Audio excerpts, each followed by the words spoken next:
Hello po guys, i-flex ko lang sa inyo yung ano namin dito sa Lac Apresto Bar, crispy pata na napakasarap guys at malutong na ano, malutong na malutong. Pero guys, so inuuna ko na itong ano guys, yung mga buto. Siyempre nasa ilalim talaga yung mga buto guys. Isunod natin yung ano, laman. Yan, mga laman guys. Paibabaw lang yung mga laman. Layer by layer ito guys. Tapos sunod ito namang ano, itong mga balat na ano, malutong guys, yan, ano lang natin yan, toppings lang yan guys. Alright, short video lang ito guys, mabilisan lang.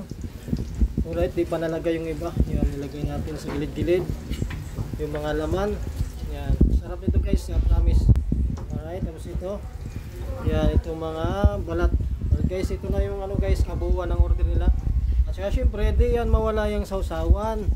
Yan, ito yung pata sauce namin guys. At saka ito yung sibuyas. Lagyan lang natin sibuyas yung pata sauce para swabe. Masarap na masarap talaga.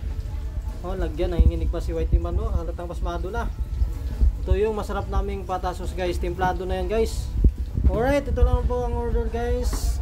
At maraming salamat sa inyong panonood. Ito yung crispy pata ng Lac Apresto Bar na napakasarap. O yan, malutong na malutong ang ano, yung balat at napakalambot. Alright, thank you for watching guys. See you next time at God bless sa ating lahat.